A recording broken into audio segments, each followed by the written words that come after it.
નમસ્કાર દર્શક મિત્રો, તો લોકસત્તા શોમાં આપનું સ્વાગત છે। નેપાળમાં ભારતીય પેસેન્જર સાથે એક મોટી દુર્ઘટના સર્જાઈ છે। 40 ભારતીયોને લઈ જતી એક બસ તનાહુન જિલ્લામાં બરસ્યાકડી નદીમાં પડી હતી। મળતી માહિતી અનુસાર બસ પોખરાથી કાઠમંડુ જઈ રહી હતી। નેપાળ પોલીસે પુષ્ટિ કરી છે કે આ બસમાં 40 મુસાફરો સવાર હતા।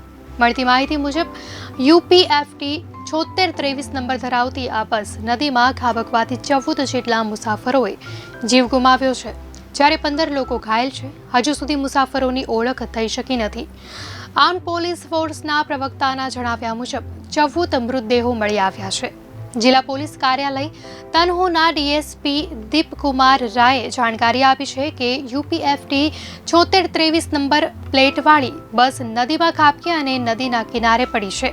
ઘટનાની ગંભીરતાને ધ્યાનમાં લઈને વહીવટીતંત્રએ તમામ જરૂરી પગલાં લીધા છે અને રાહત કાર્યને પ્રાથમિકતા આપી છે। આ દુઃખદ ઘટનાથી સ્થાનિક સમુદાય અને મુસાફરોમાં ચિંતા અને શોકનું મોજું ફરી વળ્યું છે। વહીવટીતંત્ર અને બચાવ ટુકડીઓ આ દુર્ઘટનાના તમામ સંજોગોની ઊંડાણપૂર્વક તપાસ કરી રહી છે અને અસરગ્રસ્ત પરિવારોને શક્ય તમામ સહાય પૂરી પાડવામાં આવી રહી છે। સ્થાનિક પોલીસ અને બચાવ ટુકડીએ તરત ઘટનાસ્થળે પહોંચીને રાહત અને બચાવ કાર્ય શરૂ કર્યું હતું। ઘાયલોને નજીકની હોસ્પિટલમાં ખસેડવામાં આવ્યા હતા। એવું કહેવાય છે કે યુપીના ગોરખપુરની રજિસ્ટર્ડ બસ મુસાફરોને લઈને નેપાળ તરફ ગઈ હતી અને બસમાં સવાર મોટા ભાગના મુસાફરો મહારાષ્ટ્રના હતા। આ મામલે યુપીના રિલીફ કમિશનરે કહ્યું છે કે અકસ્માતનો ભોગ બનેલી બસ ગોરખપુરની છે, ડ્રાઈવર પણ ગોરખપુરનો છે।